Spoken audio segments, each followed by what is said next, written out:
और पता लगाने का प्रयास किया हनुमान ने कि लंका नगरी में कौन कौन सी जगह माँ सीता को रखा गया होगा, कहाँ माँ सीता को ठहराया होगा। रास्ते में द्वार पर हनुमान जी से मुलाकात हुई लंकनी राक्षसी की। जब लंका नगरी को निर्माण करा था ब्रह्मा ने, तो लंकनी राक्षसी को एक भविष्य बतलाया था। हनुमान जी से मुलाकात होते ही लंकनी राक्षसी का अभिमान नष्ट किया हनुमान ने।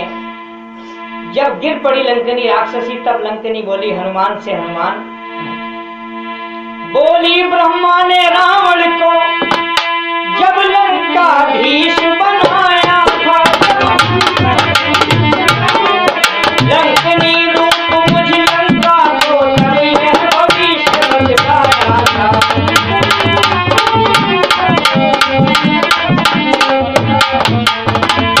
कौन सा भविष्य बतलाया था? हनुमान जी ने कहा, कहने लगी, मुस्टिक प्रहार कर महावीर, जिस दिन तुझ पर जय पाएंगे, जिस दिन तुझ पर बस कभी समझ लेना निश्चय सारे कर जाएंगे।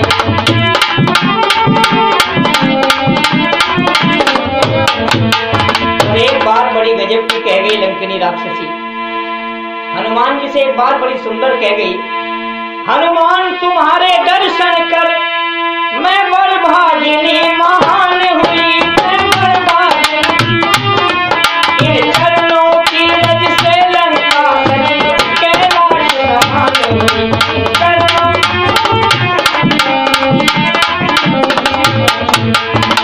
आज ऐसा लगता है जैसे आपके चरण इस लंका नगरी पर पड़े हैं, तो मानो ये लंका कैलाश पर्वत के समान हो गई है। क्यों? कलुषित हो चुकी वह लंका, दानवों से विभूषित हुई लंका कलुषित, उसको कैलाश के समान क्यों कहा लंका नगरी ने? ये भी एक उपमा छोड़ी राधे श्याम जी ने बड़ी सुंदर सी। शायद इस विषय को यहाँ जोड़ा होगा कवियों ने, अपने अनुमान को लगाया कि हनुमान जी रुद्रावतार थे, शिव जी का अवतार थे, और शिव जी के चरण पड़ते ही मानो लंका नगरी ऐसी हो गई जैसे कैलाश पर्वत हो। बोलिए बालाजी महाराज की जय। और हनुमान जी आगे बढ़ गए, जगह जगह ढूंढने लगे हनुमान जी माँ सीता को, कहां कहां नहीं देखा। रावण के सेनालय में, कारागार में, शस्त्रागार में, जहां जहां हनुमान को आशंका थी, सब जगह हनुमान जी ने मां सीता का पता लगाया। तुलसीदास जी ने बड़े सुंदर से शब्दों में लिखा, अति लघु रूप धरे हनुमान, अति लघु रूप धरे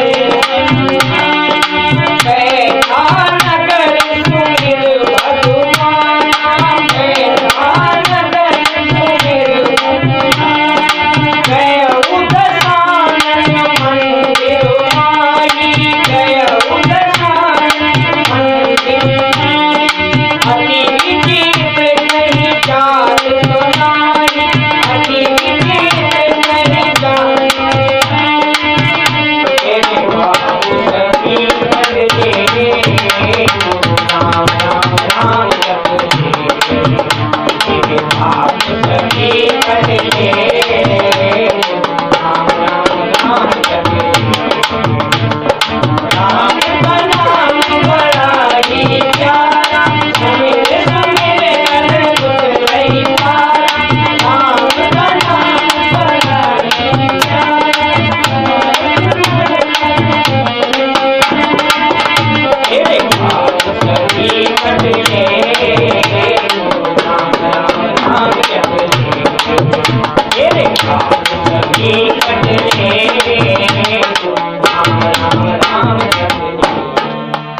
हर जगह ढूंढा हनुमान जी ने मां सीता को। बोली बालाजी महाराज की जय। अंत में जब रावण के सेनालय में हनुमान जी पहुंचे, छोटा सा रूप बना करके, मशक के समान रूपधारी। तुलसीदास जी ने तो यहां तक लिखा मशक समान रूप कपिधारी। मशक कहते हैं गुरुजी मच्छर को। एक जगह प्रकरण चल रहा था और ये शब्द मैंने जब बोला मशक समान, तो एक व्यक्ति बैठे थे, उन्होंने कहा कि जब हनुमान जी का रूप मशक के समान था तो अंगूठी का रूप कैसा होगा जो हनुमान जी लेकर के गए। तो वो तो अंगूठी लेकर के गए थे साथ में, वो किस रूप में होगी। तो उस समय उत्तर बड़ा मुश्किल हो गया देना। तो हमारे साथ एक ढोलक वाले थे, दूसरे दिनेश कुमार जी तो नहीं थे, भी बड़े विद्वान थे, हमसे तो उत्तर दिया नहीं गया। उन्होंने कहा कि ये उन दिनों की बात है जब उस समय मच्छर भी बड़े बड़े होते थे। आजकल के मच्छर नहीं थे वे, उनका मच्छर का रूप भी बड़ा ही था। तो जब मच्छर का रूप बड़ा था तो अंगूठी भी हाथ माही जाती बड़ी थी। आदमी भी इतने लंबे लंबे होते थे उस समय। तो मशक समान रूप कपिधारी, और छोटा सा रूप बना करके हनुमान जी रावण के शयनालय में पहुंचे। देखा रावण को चिंतित। रावण जैसे दिग दिगंत के ब्रह्मांड के महान योद्धा को चिंता थी और बहुत बड़ी चिंता में नींद नहीं आ रही थी रावण को।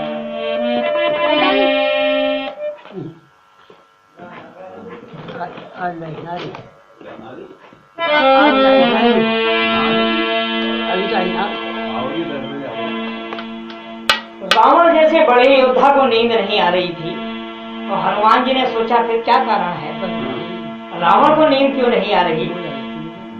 हम सोचते हैं जिसके पास धन नहीं है उसे चिंता है, जिसके पास शक्ति नहीं है उसे चिंता है, लेकिन रावण के पास तो सब कुछ था, फिर उसे नींद क्यों नहीं आ रही थी।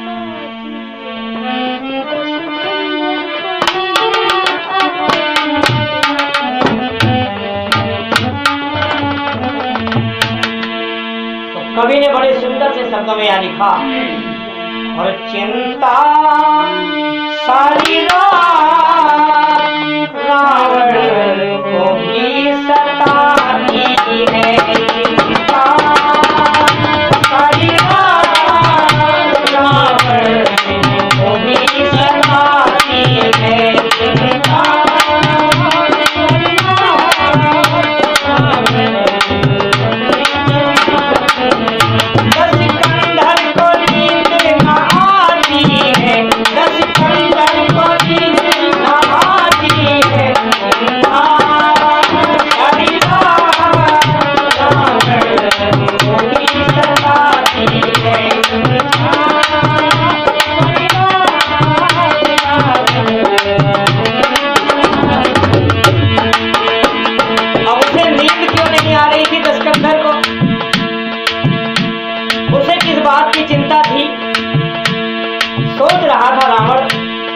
दूषण भी मुझ संग ही बलवान है। रंग में मारे जो उनको वो भगवान है, रंग में मारे जो उनको वो भगवान है। दूषण भी मुझ संग ही बलवान है, रंग में मारे जो उनको वो भगवान है। माया उसको भी खेल खिलाती है, माया उसको भी खेल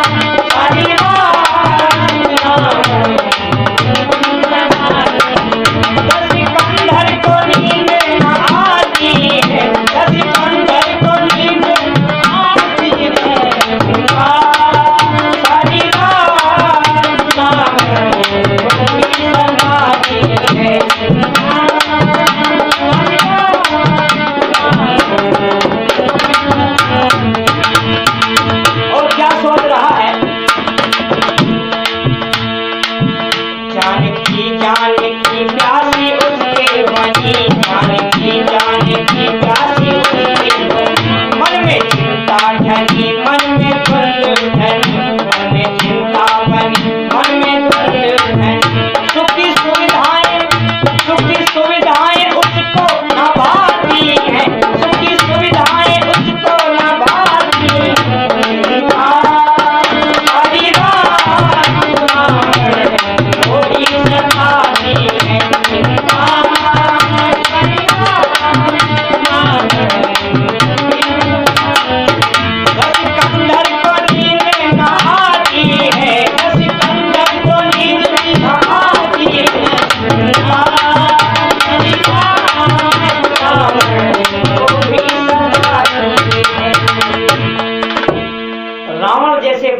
के महान योद्धा को भी चिंता थी। हनुमान ने मन में सोचा, दिग दिगंत का सबसे बड़ा योद्धा, देवता भी जिधर जाने से कतराते थे। लंका नगरी में पैर करके नहीं सोता था उधर को कोई। और रात को रावण करवटें बदल रहा था, कभी उड़ जाता था तो चक्कर लगाना शुरू कर देता था अपने शयनालय में, इधर से उधर उधर से इधर। सोच क्या रहा है? चुप करके देखा, मन का पता लगाया, मानसिक स्थिति को रीड किया। क्योंकि विद्वान व्यक्ति हनुमान बुद्धि के धाम थे, बल के धाम थे और मनोवैज्ञानिक भी थे, बहुत बड़े मनोवैज्ञानिक थे हनुमान। कई उदाहरण प्रस्तुत किए रामायण में हनुमान के, बहुत बड़े साइकोलॉजिस्ट थे। मानसिक स्थिति को रीड कर लेते थे हर व्यक्ति की, सोच क्या रहा है ये व्यक्ति, इसके मन में बात चल क्या रही है। हनुमान जी ने सोचा, रावण के मन में यही बात चल रही है कि जानकी एक ऐसी वस्तु बन गई है, छोड़ भी नहीं सकता और रख भी नहीं सकता। और श्री राम का नाम बड़ा लग रहा है, कैसे युद्ध करे? नारायण से युद्ध तो ठान लिया, लेकिन कैसे करे? आगे बढ़ जाते हैं हनुमान, पता लगाते लगाते मां सीता का एक ऐसे स्थान पर पहुंचे जहां लंका नगरी में बड़ा सुंदर सा सुरम्य स्थान था।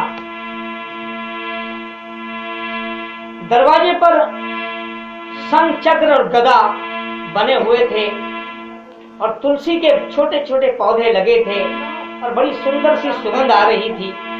देखा लंका नगरी में जहां अभी तक दूर दूर तक मांस मदिरा इत्यादि चीजों को देखा था हनुमान ने, ये सुरम्य धाम किसका है? पता लगाने का प्रयास किया।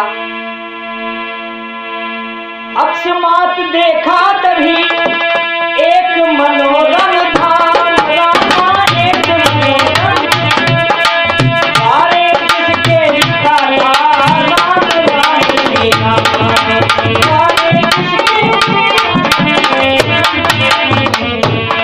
श्री राम राम राम। हनुमान ने सोचा, लंका नगरी में राम का नाम लेने वाला व्यक्ति कौन है?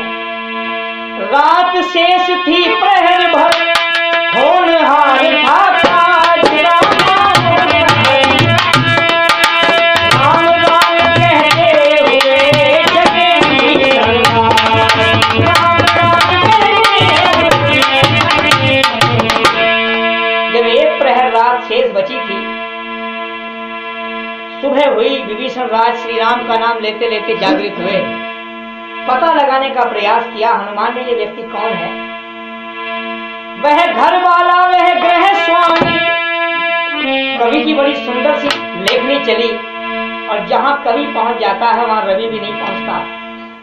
कवि की लेखनी ने गजब ढाया यहाँ पर। वह घर वाला, वह गृह स्वामी, दूषण नगरी का भूषण था।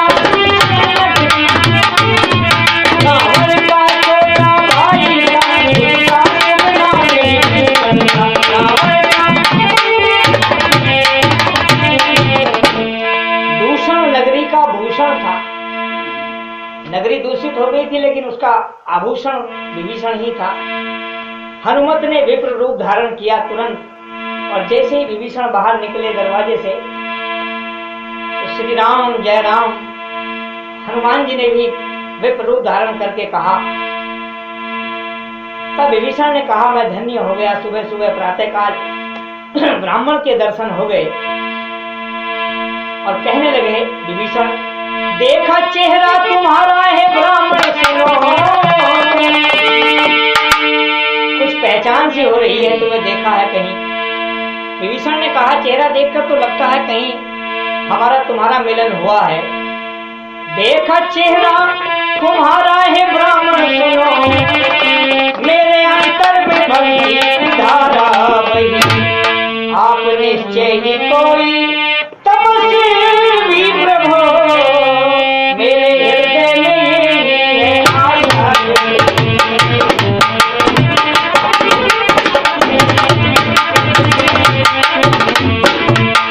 कहीं ना कहीं पहचान हुई है। हनुमान जी ने भी वैसा ही उत्तर दिया पहले तबीर में। भक्ति में उत्तर, मुझको अचरज है कागों की टोली में ही।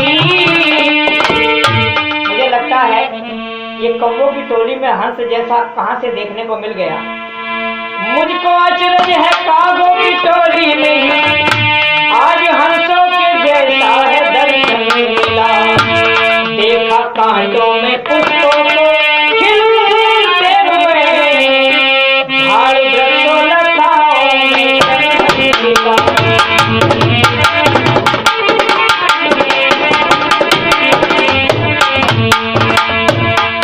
आज कागों की टोली में हंस देखा है, कांटों में पुष्प देखा है और झाड़ वृक्ष लताओं में चंदन देख लिया।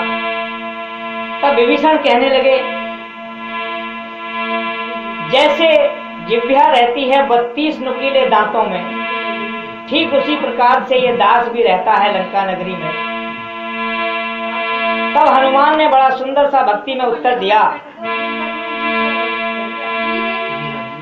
कपि बोले मुंह की बत्ती सी सब टूट फूट गिर जाएगी, पर जिह्वा जीवन भर रहकर श्री राम नाम